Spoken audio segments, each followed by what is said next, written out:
ಚಿಕ್ಕೋಡಿ ಪಟ್ಟಣದ ಹೊರವಲಯದಲ್ಲಿಯ 100 ಹಾಸಿಗೆ ಸಾಮರ್ಥ್ಯದ ತಾಯಿ ಮತ್ತು ಮಕ್ಕಳ ಆಸ್ಪತ್ರೆಗೆ ಮುಖ್ಯ ರಸ್ತೆಯಿಂದ ಆಸ್ಪತ್ರೆಯವರೆಗೂ 51.75 ಲಕ್ಷ ಅನುದಾನದಲ್ಲಿ 1.5 ಕಿಲೋಮೀಟರ್ ರಸ್ತೆ ನಿರ್ಮಾಣ ಕಾಮಗಾರಿಗೆ ಕರ್ನಾಟಕ ಸರ್ಕಾರದ ದೆಹಲಿ ವಿಶೇಷ ಪ್ರತಿನಿಧಿ ಪ್ರಕಾಶ್ ಹುಕ್ಕೇರಿ ಸೋಮವಾರ ಭೂಮಿ ಪೂಜೆಯನ್ನ ನೆರವೇರಿಸಿದರು. ಇದೇ ಸಂದರ್ಭದಲ್ಲಿ ತಾಯಿ ಮತ್ತು ಮಕ್ಕಳ ಆಸ್ಪತ್ರೆಗೆ ಒಂದು ಆಂಬ್ಯುಲೆನ್ಸ್ ಲೋಕಾರ್ಪಣೆ ಮಾಡಲಾಯಿತು. ರಸ್ತೆ ನಿರ್ಮಾಣ ಕಾಮಗಾರಿಗೆ ಭೂಮಿ ಪೂಜೆ ನೆರವೇರಿಸಿ ಮಾತನಾಡಿದ ಪ್ರಕಾಶ್ ಹುಕ್ಕೇರಿ, ಕಳೆದ ಹಲವು ವರ್ಷಗಳ ಹಿಂದೆ ತಾಲೂಕಿನ ಜನರಿಗೆ ಉಪಯೋಗವಾಗಲಿ ಎಂಬ ಉದ್ದೇಶದಿಂದ 28 ಕೋಟಿ ವೆಚ್ಚದಲ್ಲಿ ತಾಯಿ ಮತ್ತು ಮಕ್ಕಳ ಆಸ್ಪತ್ರೆಯ ನಿರ್ಮಾಣ ಕಾಮಗಾರಿ ಪೂರ್ಣಗೊಂಡಿದೆ. 100 ಹಾಸಿಗೆ ಸಾಮರ್ಥ್ಯದ ಈ ಆಸ್ಪತ್ರೆಯಲ್ಲಿ ವೈದ್ಯರು, ಸಿಬ್ಬಂದಿ ಸೇರಿದಂತೆ ಇನ್ನಿತರೆ ಸೌಲಭ್ಯಗಳನ್ನು ಒದಗಿಸುವ ಕುರಿತು ಸರ್ಕಾರದ ಗಮನ ಸೆಳೆಯಲಾಗುವುದು. ಕೆಲವೇ ದಿನಗಳಲ್ಲಿ ಈ ಆಸ್ಪತ್ರೆಯನ್ನ ಎಲ್ಲ ಸೌಲಭ್ಯಗಳುಳ್ಳ ಸುಸಜ್ಜಿತ ಆಸ್ಪತ್ರೆಯನ್ನಾಗಿ ರೂಪಿಸುವ ಜವಾಬ್ದಾರಿ ನಮ್ಮದಾಗಲಿದೆ ಎಂದರು. ಚಿಕ್ಕೋಡಿ ತಾಲೂಕು ವ್ಯಾಪ್ತಿಯ 8 ಪ್ರಾಥಮಿಕ ಆರೋಗ್ಯ ಕೇಂದ್ರ, 1 ಸಮುದಾಯ ಆರೋಗ್ಯ ಕೇಂದ್ರ ಹಾಗೂ ಚಿಕ್ಕೋಡಿ ಪಟ್ಟಣದಲ್ಲಿರುವ ತಾಲೂಕು ಆಸ್ಪತ್ರೆ ಸೇರಿದಂತೆ ಎಲ್ಲ ಸರ್ಕಾರಿ ಆಸ್ಪತ್ರೆಗಳಲ್ಲಿ ಹೆರಿಗೆ ಹಾಗೂ ಸಿಸೇರಿಯನ್ ಸೇವೆಯನ್ನು ಒದಗಿಸುವ ಏರ್ಪಾಡನ್ನು ವೈದ್ಯರೊಂದಿಗೆ ಚರ್ಚೆ ಮಾಡಲಾಗಿದೆ. ಅಲ್ಲದೆ ಶೀಘ್ರದಲ್ಲಿಯೇ ಸದಲಗ ಪಟ್ಟಣದ ಪ್ರಾಥಮಿಕ ಆರೋಗ್ಯ ಕೇಂದ್ರವನ್ನು ಸಮುದಾಯ ಆರೋಗ್ಯ ಕೇಂದ್ರವನ್ನಾಗಿ ಉನ್ನತೀಕರಿಸಲಾಗುವುದು.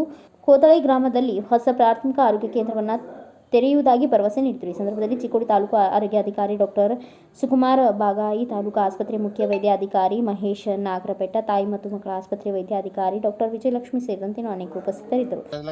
ಅದು ಶಿಫ್ಟ್ ಆಗ್ತೈತಿ ಅಲ್ಲಿ ಕೋತಳಿಗೆ. ಈ ಥರ ನಿನ್ನೆ ಎಲ್ಲ ಡಾಕ್ಟರ್ಗಳು ಕೂಡಿ ಅವ್ರಿಗೆ ಜವಾಬ್ದಾರಿ ಕೊಟ್ಟಿದ್ದೆವು. ಇನ್ನು ಮುಂದೆ ಯಾವುದೋ ಘಟನೆ ಈ ಹಾಸ್ಪಿಟಲಲ್ಲಿ ಆಗಬಾರ್ದು, ನೀವು ಕಾಳಜಿ ತೊಗೋಬೇಕು. ಏನೋ ಯಾವುದೋ ಥರದ ಇದು ಅವ್ಯವಸ್ಥೆ ಆಗಬಾರ್ದು. ಏನೋ ಆದ್ರೆ ಅದಕ್ಕೆ ಹೆಲ್ತ್ ನೀವು ಅದಕ್ಕೆ ಜವಾಬ್ದಾರಿ ಅಂತ ನಿನ್ನೆ ನಾನು ಮೀಟಿಂಗ್ ಮಾಡಿದ್ದೀನಿ. ಫೋಟೋ ಕೂಡ ನೀವು ನೋಡಿರ್ಬೋದು. ಈಗ ಆಯ್ತಲ್ಲ, ಕೋವಿಡ್ ಸಂದರ್ಭದಾಗ ಸುಮಾರು ಎಲ್ಲ ಡಾಕ್ಟರ್ಗಳನ್ನ ನೇಮಕಾತಿ ಮಾಡ್ಕೊಂಡಿದ್ದೀವಿ. ಅಂಕಲಿಗೆ 75,000 ರೂಪಾಯಿ ಅವ್ರಿಗೆ ಇದು ಕೊಡ್ತಿದ್ದೀವಿ ವೇತನ. ಅದಕ್ಕೆ ಎಲ್ಲಿ ಖಡಕಲಾಡ್ದಾಗೂ ವೇತನ ಕೊಡ್ತಿದ್ದೀವಿ. ಅದೆಲ್ಲ ಅವರಿಗೆ ವ್ಯಾಕ್ಸಿನ್ ಎಕ್ಸಂಬಾದಿಂದ KLE ಸೊಸೈಟಿಗೆ ಅವ್ರನ್ನ ಕರ್ಕೊಂಡು ಬರೋಕೆ ಬಸ್ಸಿನ ವ್ಯವಸ್ಥೆ ಮಾಡಿದ್ದೀವಿ.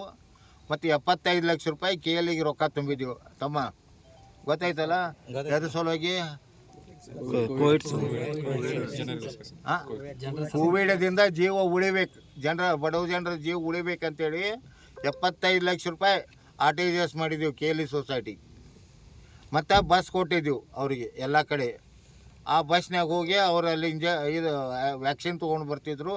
ಅದೇನು ಅರ್ಧ ಮಾಡಿಲ್ಲ, ಗೊತ್ತಾಯ್ತಲ್ಲ, ಪೂರ್ಣ ಮಾಡಿದ್ದೀವಿ. ಇಲ್ಲ ಯಾವ ವೇಳೆದಾಗ ಕರೋನಾ ಬಂದಾಯಿತು, ಎಲ್ಲ ಪೂರ್ಣ ಜೀರೋ ಆಯಿತು. ಆ ವೇಳೆದಾಗ ಡಾಕ್ಟರ್ಗಳು ಹೇಳಿದ್ರು, ಸರಿ ಇನ್ನು ನಮಗೆ ಬೇಡ, ಡ್ಯೂಟಿ ಬೇಡ, ಸಾಕು, ನಾವು ಹೋಗ್ತೇವೆ ಅಂತ ಹೇಳಿದರು. ಅರ್ಥ ಆಯ್ತಾ? ಅಲ್ಲಿ ತಾಯಿ ಮಕ್ಕಳ ಆಸ್ಪತ್ರೆಯನ್ನು ರಾಜ್ಯ ಸರ್ಕಾರ ಕಡೆಯಿಂದ ಆವಾಗ ಶಾಲಿನಿ ರಜನೀಶ್ ಅವರು ಹೆಲ್ತ್ ಸೆಕ್ರೆಟರಿ ಆಗಿದ್ದರು.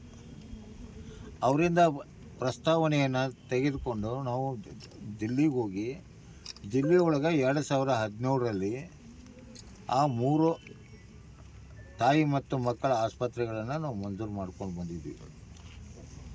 ನಾವು ಒಂದು ಪ್ರಶ್ನೆ ಕೇಳ್ತೀನಿ, 2017 ಆದ ನಂತರ ಇನ್ನೂ ತನಕ ಸಂಬಂಧಪಟ್ಟ ಇಂಜಿನಿಯರು ಈ ಕಾಮಗಾರಿಯನ್ನು ಯಾಕೆ ಮುಗಿಸಲಿಲ್ಲ? ಇದ್ರ ಬಗ್ಗೆ ನಾಳೆ ಕೌನ್ಸಿಲ್ನಲ್ಲಿ ನಾನು ಈ ಪ್ರಸ್ತಾವನೆಯನ್ನು ಮಂಡಿಸ್ತಾ ಇದ್ದೇನೆ. ಇನ್ನು 2017ರಾಗ ಮಂಜೂರಾಗಿದ್ದು ಇನ್ನೂವರೆಗೆ ಇಂಜಿನಿಯರ್, ಸಂಬಂಧಪಟ್ಟ ಇಂಜಿನಿಯರು, ಅಸಿಸ್ಟೆಂಟ್ ಎಕ್ಸಿಕ್ಯೂಟಿವ್ ಇಂಜಿನಿಯರ್ ಇರ್ಬೋದು, ಅಥವಾ ಎಕ್ಸಿಕ್ಯೂಟಿವ್ ಇಂಜಿನಿಯರ್ ಇರ್ಬೋದು, ಅಥವಾ ಸೂಪ್ರಿಂಟೆಂಡೆಂಟ್ ಇರ್ಬೋದು, ಅವ್ರು ಯಾಕೆ ಈ ಕಾಮಗಾರಿಯನ್ನು ಪೂರ್ತಿ ಮಾಡಲಿಲ್ಲ? ಇದು ಒಂದು ಪ್ರಶ್ನೆ ನನಗೈತಿ. ಎರಡನೇ ಪ್ರಶ್ನೆ, ಮೇಲಿನ ಮೇಲೆ ನೀವು ಪೇಪರ್ದಾಗ ಬರಿತೀರಿ ಏನಂತ, ಇನ್ನೂ ತನಕ ತಾಯಿ ಮತ್ತು ಮಕ್ಕಳ ಆಸ್ಪತ್ರೆ ಯಾಕೆ ಪ್ರಾರಂಭ ಆಗಿಲ್ಲ? ಒಂದು ವಿಷಯ, ಇವತ್ತು ರಸ್ತೆ ಆಗಿಲ್ಲ, ರಸ್ತೆ ಆಗಬೇಕಂತೇಳಿ ಪೇಪರ್ದಾಗ ಬಂದಿತ್ತು. 51 ಲಕ್ಷ ರೂಪಾಯಿಗಳನ್ನ ರಸ್ತೆಗೆ ಇವತ್ತು ಮಂಜೂರು ಮಾಡಿ ಟೆಂಡರ್ ಆಗೈತಿ.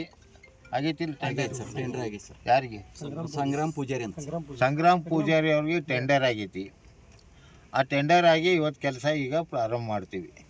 ಆ್ಯಂಬುಲೆನ್ಸ್ ಇಲ್ಲ ಅಂತ ಹೇಳಿದ್ರು, ಸಂಬಂಧಪಟ್ಟ ಸಚಿವರಿಗೆ ಮಾತಾಡಿ ಆ್ಯಂಬುಲೆನ್ಸ್ ತರಿಸ್ಕೊಟ್ಟಿದ್ದೀವಿ ನಾವು. ಎರಡು ವಿಷಯ. ಇನ್ನೊಂದು ವಿಷಯ, ನಿನ್ನೆ ನಾವು ಒಂದು ಮೀಟಿಂಗ್ ಮಾಡಿದ್ದೀವಿ. ಚಿಕ್ಕೋಡಿ ತಾಲೂಕದಾಗ 8 PH ಅದಾವೆ. ಎಷ್ಟು? 8 PH ಅದಾವು. ಒಂದು CH, ಒಂದು ಜನರಲ್ ಹಾಸ್ಪಿಟಲ್ ಐತಿ, ಒಂದು ಇದೈತಿ CH, ಎಕ್ಸಂಬ CH ಐತಿ. ಎಕ್ಸಂಬದಾಗ ಬ್ಯೂರೋ ರಿಪೋರ್ಟ್ ರಾಜಮುಂಡೆ, ಭಾರತ ವೈಭವ ನ್ಯೂಸ್, ಚಿಕ್ಕೋಡಿ. ಇಸ್ರೇಲ್ನಲ್ಲಿ ನಡೀತಾ ಇದೆ. ಎಲ್ಲಿ? ಎಕ್ಸಂಬದಾಗ ನಡೀತಾ ಇದೆ. ನಮ್ಮ ವಿಚಾರ ಎಲ್ಲ ಪಿ ಎಚ್ ಒಳಗೆ ಇವತ್ತು ಎಲ್ಲ ಪಿ ಎಚ್ ಒಳಗೆ ಹೆರಿಗೆ ಆಗಬೇಕು ಮತ್ತು ಸಿಜರೀನ್ ಆಗಬೇಕು. ಅವ್ರಿಗೆ ಏನು ಅವಶ್ಯಕತೆ ಐತಿ. Thanks for watching. Read, discuss and debate with editor Dr. Yan Prashant Rao. Wanted reporters in print, digital and visual media for Bharat Vaibhav Daily Newspaper, BV News 5 Channel and BV Fast Web News from all the talukas of Karnataka, Goa and Maharashtra. If interested, send your resume to 9019229369.